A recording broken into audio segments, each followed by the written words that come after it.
It's Phoebe Garnsworthy here. I'm a spiritual author and meditation teacher, and today I want to talk to you about crystals. So, I'm sure you've seen crystals before. They're so beautiful. You probably see them in spiritual shops, bookshops, even health food shops now. But what exactly are crystals and why are they beneficial to your spiritual development? So, like everything in the universe, crystals are made of vibrating energy. And this energy that crystals contain are the most beautiful, pure, high vibrational frequencies. Each of those frequencies provide you with different tools and techniques to help you ground your energy, to protect you, to provide love, to call upon manifestations. Lots and lots of different things. All of these crystals have different components that are going to assist you on your spiritual development journey. Now, the thing is with crystals, because they are holding this stable energy, they're always going to be a potent, powerful tool for you to use. You can rely on crystals. They are always going to be able to give you nurturing love, and they can also take any energy that you do not want and transform it. So, because that is also an essential tool of what we see as our life path, whenever we're faced with conflict or perhaps we're around negative vibrations, we have the power to be an alchemist of our own energy. But crystals provide us with that little bit more strength and a little bit more confidence, and to help you in times when you're unconsciously doing anything. So they're going to be working for you regardless of you being aware of them doing it or not. So, how do you choose a crystal? Now, the most simplest way is simply by looking at the crystals and picking up one, because your intuition, your soul knows what kind of crystal you need right now. And I always find that is the best way to pick one out and then afterwards have a look and research what exactly it means. And I guarantee that those properties and benefits that that crystal will provide is exactly what you need in your life right now. Now, if you are unable to do so, just have a look at what the actual definitions mean, and you can of course choose that way. But I trust that you will be able to allow your soul to pull and guide you into choosing a crystal. Now, the second most important thing with crystals, once you have them, is you want to cleanse their energy and you want to recharge them often. Because crystals, like us, their energy can get depleted. They can be used and overused, and they have been around for hundreds of thousands of years. So it's important for you to be aware of the energy that your crystal is providing you and tune in and see, does it need some help? Does it need to be cleansed or recharged? So I'm going to share with you a few of my favorite ways to cleanse your crystal.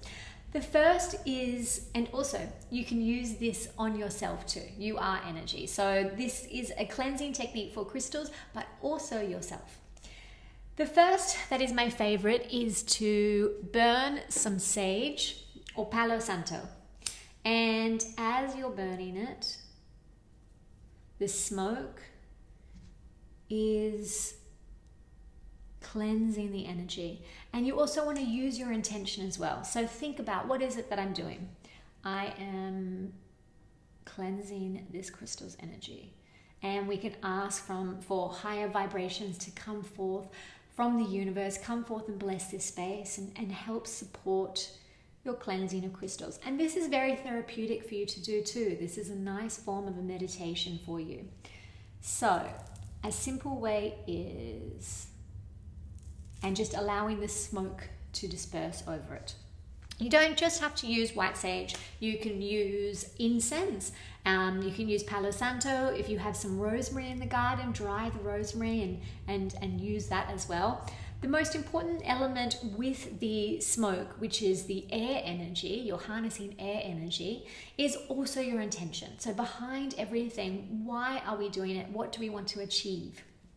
Now, that is one way, using white sage. The second way is through visualization. Just like yourself, you can cleanse your own energy, and you will want to hold the crystal, and in a meditative state, imagine white light, bright, white bright light energy moving through from the universe above and completely cleansing it. And again, we're using our intention and we're saying, yes, come through, allow this crystal to thrive and vibrate again in its most ultimate, purest version of itself.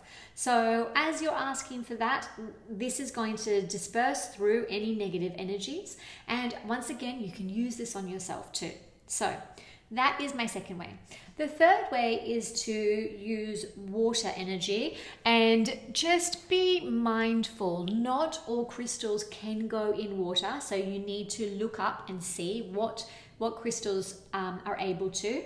So you're going to just take the crystals and bathe them. I usually like to do mine in salt water, so I'll get some pink Himalayan salt chunks and I'll put it in there as well, and allow them to bathe for about 10-15 minutes, and then I empty them out and I let them dry in the sun. And once again, you have to also remember, not all of the crystals are good for sun as well, so you have to check that too. So they are my favorite ways to cleanse the crystals.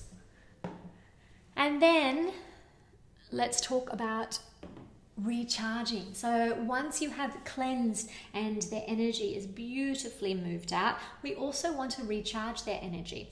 So one of my favorite ways to do it is to bury them in the earth and put them with dirt and allow them to sink back into their natural habitat of where they came from, connect them with Mother Nature. If you have some pot plants, just putting them in your pot plant as well, that's going to help move through that energy. And also crystals like being near each other, so putting them and allowing each of the energy to move and mold and allowing it to grow and manifest in this form. This is another excellent way. And of course, one of the most famous ways is to put it out under the moonlight and allow the energy of the moon to really bring forth beautiful, harmonious vibrations. So the full moon is the best time to do this. This is when the moon is the most strength and brilliance of the whole month. And you can do it for a few days before and a few days after. So they are my favorite tips and techniques for how to care for crystals. Now, what can we do with crystals?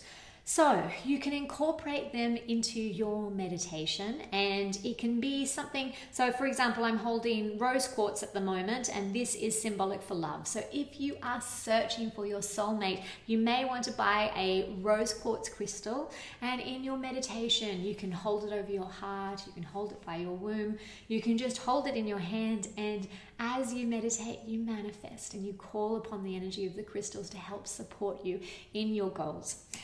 I also have a beautiful nurturing crystal meditation about when you go and you manifest some energy with the crystals. So make sure that you listen to that video as well if you're ready to move into an actual meditation, visualizing the crystals.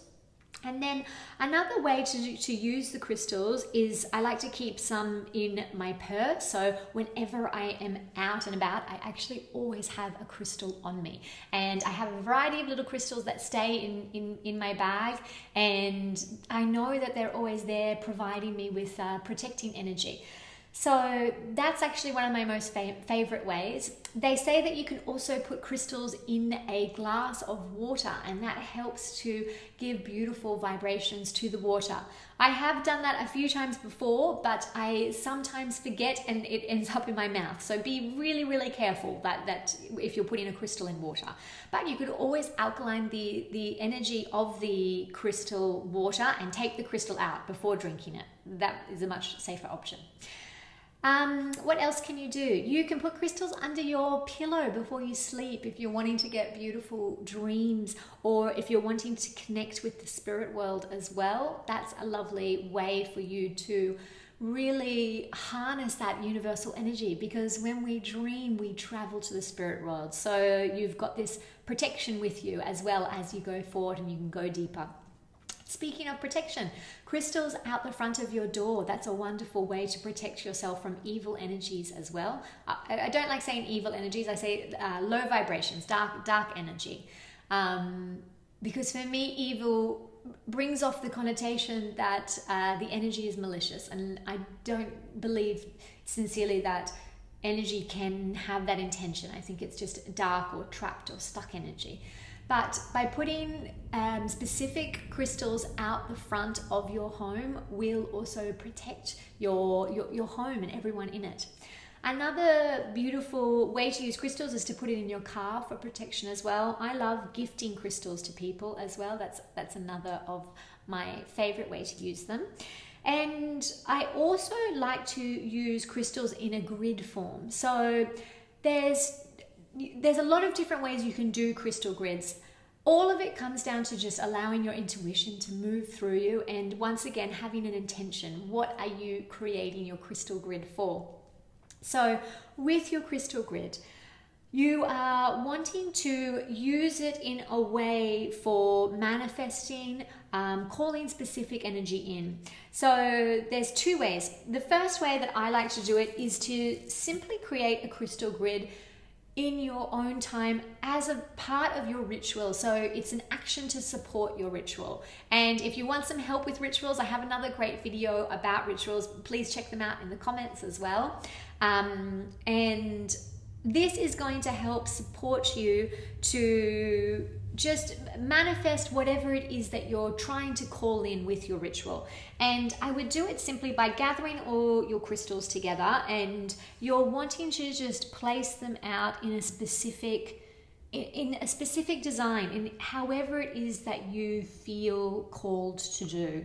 So as I'm placing these down in creating my grid, I would be thinking, what is it that I am wanting to achieve today? Why am I putting this together? So say I was hoping for confidence and clarity. So with each crystal that I'm putting down, I'll hold the crystal, ask for its blessings, and say, please gift me with confidence and clarity. And as we're moving through, we're putting the crystals down, we're thinking about what it is that they're providing us. You're interacting with the crystals, you're feeling their vibrations and letting those vibrations come onto you as well. So that's one way to do it. Another way to use the crystal grid, and it's actually my favorite way, and I have this in my room, is to create it in a formation of your room. So you may want to put a crystal in each corner so that you've got this balanced protective square around you, or rectangle. And as you place these down, you're asking either to connect with the spirit realm, you're asking for protection, whatever it is that you wish to call in, whatever that energy is, or maybe it's just strength. And you're moving through and putting them in specific places. And they can be low on the ground, they can be up high, they can be in shelves, however you feel. As you do this, after you do this, just make sure that you are aware of its intention. I would also use a visualization technique and through meditation, and see them in my imagination where I've placed those crystals, and I'd imagine that grid coming together and helping it support me in whatever it is that I'm asking for. And I'd imagine that coming through and calling up into the universe and then calling down that energy. And it helps to kind of touch on that every now and again as well. So don't just put them in your room and forget about them. Remember that they're there, use them, interact with them. They can stay there for a long time. But maybe every now and again, you're going to need to cleanse them. You're going to need to recharge them. Last thing, the question of how long do you wait before cleansing and recharging, that is up to you. You tune in with your crystals, get to know your crystals, talk to them, feel their energy. And if it feels like it's a bit dull and that it needs a bit of a pick-me-up, just do it. Just cleanse your crystals and recharge them.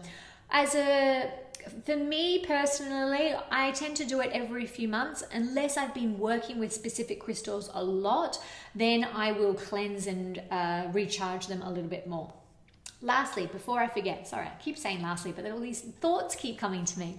I have one more thing I wanted to talk about. So I got this beautiful tourmaline crystal, and I had it for only a week, and then it broke, and I was devastated. And although it was a perfect point, it was one of those perfect points, and I have actually a few crystals that break. If this has happened to you, don't read into it. Don't think that you're cursed, that you've got evil energy or anything like that.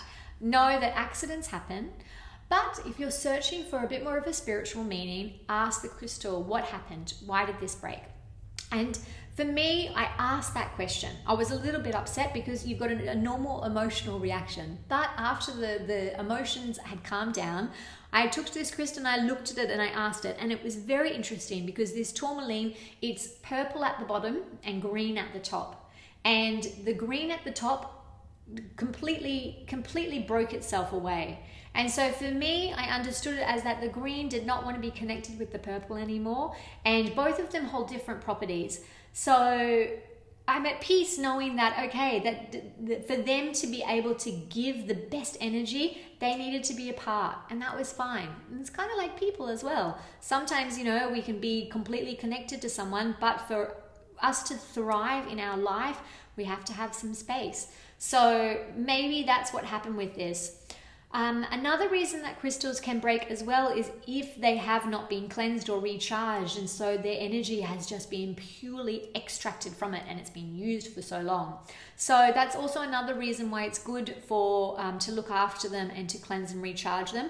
Also, maybe, you know, some crystals, they can't handle the sunlight for too long, can't handle too much water, and that can also make them break too. So just make sure that when you do get a crystal, you learn everything that you can about it, and it's exciting. Your collection is only going to grow and grow. I love crystals. I've been obsessed with crystals since I was really little, and I have some crystals that have been with me from that time as well. So I invite you to purchase your first crystal if you have yet to do so, and allow yourself to call that energy in. I hope you enjoyed that video, and sending you lots of love and fun with your crystal journey. And be sure to check out those videos below they'll be in the description. Okay, bye.